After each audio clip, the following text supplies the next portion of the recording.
The Tao of Self-Confidence, Episode 777. Welcome to the Tao of Self-Confidence, where I share stories of amazing women who have discovered their inner journey to self-confidence. Visit our website at thetaoofselfconfidence.com. Your inner journey to self-confidence awaits.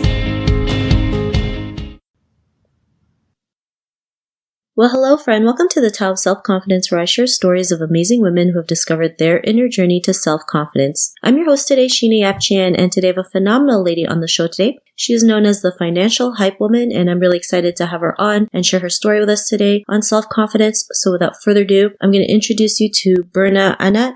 Berna, how are you today? Maybe you can fill in a little bit more about yourself to the listeners. Yes, thank you so much, Sheena, for having me. I'm super excited. I'm doing great. I had my morning smoothie. I was chewing an English muffin right before this, so I feel fueled. But my name is Berna, and my tagline is I'm the Financial Hype Woman, which basically means I create things on the internet to teach people about money in a way that isn't boring or horrible, usually. And Hype Woman because I really believe, the reason I got into personal finance in general is because I believe that we need more hype, more happiness, more enthusiasm, more celebration when we talk about money, because money as a topic, especially in immigrant families and Asian American immigrant families, it tends to be a very taboo topic. There's a lot of shame, a lot of quietness, a lot of silence around money. And me naming myself a financial hype woman kind of breaks the silence on that and shakes things up. And I'm a very shaky, kind of spazzy, cheerleadery person anyway. So I figured I'd use those powers for good and teach people about money. Awesome. Well, thanks for sharing that. And Berna, what's your cultural background? I am Filipino American, so both of my parents are from the Philippines. My mom is from Davao, which is on Mindanao, one of the southern islands, and my dad is from Luzon, from the Manila area. And people see me, they're usually like, you're not full anything. It's like lots of opinions, but full Filipino. Thanks for sharing that. And what'd be your favorite self-confidence quote? My favorite self-confidence quote actually is, I believe it's a line from a Stephen King book. The line is, "Go then, there are other worlds than these. Go then, there are other worlds than these." So I think a lot of confidence comes from the idea that you shouldn't, or ideally, you don't want to put sort of all your confidence eggs or everything that you lay your confidence on in one thing. I think of the fact that I developed a lot of my self-confidence in elementary school and middle school, as a lot of us did. Very kind of rough times to be developing your self-confidence, but something that gave me a lot of confidence early on in my life was knowing, we're at school all day long and there are not nice people there. There are people trying to tear down your self-confidence. And I remember a big source of my confidence at school was the fact that I knew that school wasn't my life. And actually growing up, I was a professional Tahitian and hula dancer. So that took over the whole other half of my life. And it oddly gave me a great amount of self-confidence to know that as much as maybe our work lives or our school lives or our careers are one big area of confidence in our life, to have your foot firmly somewhere else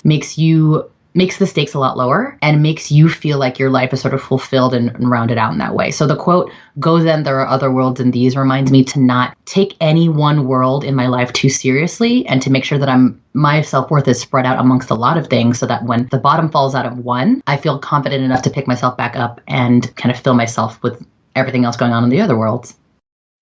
Thanks for sharing that great quote. And I like how you mentioned that because especially as Asian women, we feel like we can only live one way, but really, there's so many other ways to live our life. And, we can tap into not just one, but, as many as we want if we choose to, right? So I really like that you mentioned that. And in your own words, how do you define self-confidence? I would define self-confidence as the little sort of lit up gummy gem in the very core of you that is consistent no matter what happens in your life and no matter who tries to cut you down, no matter what words or actions are thrown at you throughout the day. There's that sort of like gushy, lit up gem in the very core. And when I talk about it, I'm like pointing in my sort of guttural rib area. Self-confidence comes from that place and knowing that it is sort of inextinguishable. It persists no matter what's happening. So the way that I think of it is, if you've ever seen the Disney movie Aladdin, there is the scene where Aladdin and Apu, his little monkey friend, are in the forbidden tiger chamber cave thing, and they're looking for a treasure, and they come upon this like pinkish red ruby gem, and it's glowing and it's fuchsia and it's like beautiful and untouchable. And for some reason, when I think about like where my self-confidence comes from, I always imagine that weird little Disney gem image. And it's something that I literally like, I like put it on a vision board and I keep it in my brain at all times, just to understand that my confidence comes from a place that it's even like what's happening in that gem and in that light is beyond my own self-doubts too. So even the thoughts that come into my own head of just like, you're not cut out for this, like here comes the imposter syndrome. They don't think that you're very smart. You're not worth that much money. There's this feeling that even if those voices are revolving around my brain, there's a gem still in my gut that knows better. And it feels like a well of energy that I can always pull from. Sometimes it's not as bright as other days, but it is a well of energy that I always pull from and I depend on. And that's where it comes from. Awesome, and thanks for sharing that great definition. And Berna, what was your life like before your discovery of self-confidence? Oh, goodness. I would say that I've been a pretty self-confident person from when I was young, but that self-confidence has definitely wavered up and down. So I think I started off in life very self-confident. I'm the youngest of 4 siblings and I'm the youngest girl. And so in that kind of situation, I think a lot of attention is put on the youngest girl. So I was brought up in a lot of love and support, and that wavered though when I got to, for example, graduated from college and I went into what I thought was my dream job. I thought I wanted to be the teen magazine editor of the universe. And I was working at a teen magazine in New York City right after graduation. And my self-confidence really wavered because I was suddenly inside of this dream that I had thought about for so long. And of course, once I got there, the imposter syndrome got there too and was like, well, this is really early on in your career. Do you even deserve this? Like, this is an amazing job. Are you the right person for it?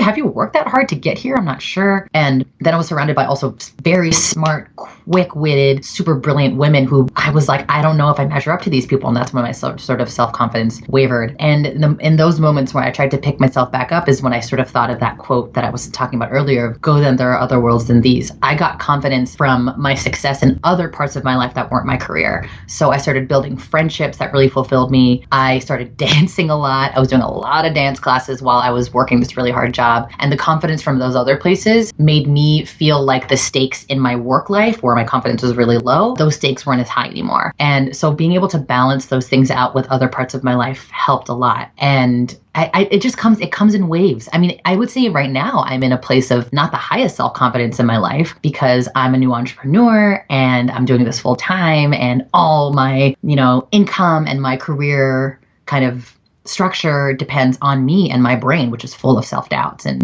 kind of changes from day to day. But I tried to, again, pull from that well of like, well, I'm here. It got me like this light got me somewhere and I'm going to keep pulling at it and tugging at it and also understand that the waves that's sort of part of the self-confidence. Like self-confidence isn't like a mountain line that just goes up and up and up and up and stays there. It's a wave. It's a roller coaster. So I guess understanding that the waves are part of the ride of self-confidence. Thanks for sharing that. And I like how you mentioned, getting success from other parts of your life because, when we're successful in one thing, we can use that same process to be successful in other parts of our life, right? And I think it's a great reminder to realize you're not a failure in all parts of your life. You were able to succeed at something. And just because you start something new, it's a little scary sometimes because when you're new and you see people around you who've been doing that same job for like 3-4 years, it does feel like, you feel like you're not worthy enough, but you have to realize like their story isn't the same as your story. And, you were hired for a reason because you have something to bring to the table. And I'm glad that because you're able to find parts in your life that was successful, you can transfer it out. And, because of that, what's your life been like now? So because of being able to transfer my confidence in different parts of my life, sometimes I feel like an octopus, especially in my entrepreneurial life. I'm focused on personal finance and teaching women, especially young women of color, about personal finance. But I'm doing that in so many different ways. I'm speaking, I'm making videos, I make online courses, I do social media stuff, I write. And so in a way, you can say that my confidence is split up in like 6 to 8 different places with the sort of middle. If you imagine the octopus, like all those things are different tentacles. The middle, the head of the octopus is me and my belief in personal finance. So it's a little scary because it feels like these tentacles are moving all the time and I'm juggling things all the time. And when one thing falls through, another thing rises up. And then overall, I'm like sometimes having all those tentacles can be a little stressful, and having my confidence and identity kind of portioned out into so many places feels a little like, So where I'm at right now is trying to, in my career at least, hone my personal finance powers into a smaller handful of things. I feel a little spread out, a little spread thin. And when you're spread thin, you're sort of doing 20% work in a bunch of different places as opposed to being solid in a few. So I'm trying really hard to distill down the different tentacles, figure out what are the things I'm really passionate about, and also what fulfill my personal and financial goals. Because as a personal finance creator, I need to be able to admit out loud, like, I love money and I want to make a lot of it and I want that money to do things for me. So it's balancing out like the things that I love, the things that fill my financial goals, and not spreading myself too thin, because then I think there's a point at which self-confidence feels over-distributed and your identity feels over-distributed, and I need a little bit of reining in. That's where I'm at. Thanks for sharing that. I'm glad you're able to share that, right? I mean, we have to do things that work for us, that help us to become, like 100%, be able to serve people the right way, because if not, like, people can see through that. And the more we work on ourselves, the more we can find what works for us, what helps us, what can help others, all in that same process. So I'm really glad you're able to mention that. And to the woman who's listening to your episode, she may be in her own journey to self-confidence. What would be that one tip you would give to her? I would say this is a tip that I actually give to a lot of high schoolers and college students when they're trying to figure out what their passion is, like how they can get noticed in the world in terms of their career or things that they create. I would say to this woman to get in touch with your teenage self or your younger self, because they knew at the core, like before they understood what fits in the corporate world, what fits in the career world, they knew what like your weird thing was. Like, what is your kind of weird, feels very specifically you thing that makes you happy in a way that like you don't necessarily want to put it on social media, or you don't necessarily need to like build a brand around it, but what's that like weird routine or funky thing or like deep research rabbit hole that makes you super happy?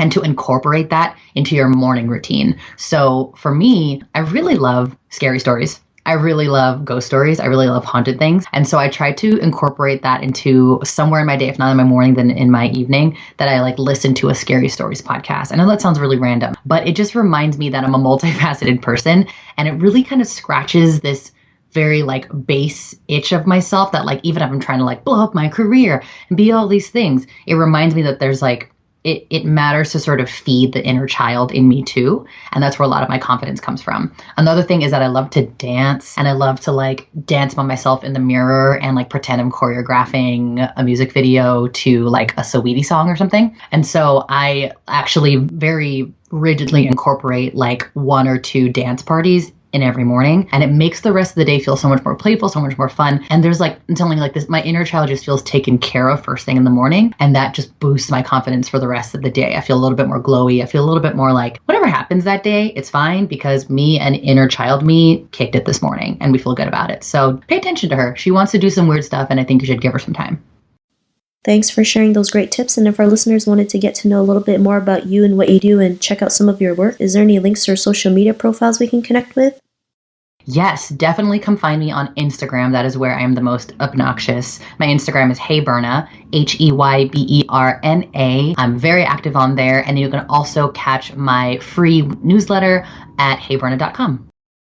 Thanks for sharing that. To our listeners, if you want to connect with Berna, you can also head on over to thetowofselfconfidence.com and search for Berna's name. Her show notes will pop up along with everything else that we talked about. And I really just want to thank Berna today for taking the time to share her story and tips with us on self-confidence. So thank you so much, Berna. Thank you so much, Shana, for having me. I'm psyched to be able to reach out to my fellow people and get our self-confidence up. We need it. Not a problem. It was really great having you on the show. And to our listeners, be on the lookout for another new episode of another amazing woman's journey to self-confidence, and we'll talk to you soon. Bye for now. Thank you for tuning in to another amazing episode of The Tao of Self-Confidence. Visit our website at thetowofselfconfidence.com to check out cool resources, blog articles, show recaps, and so much more. Your inner journey to self-confidence awaits.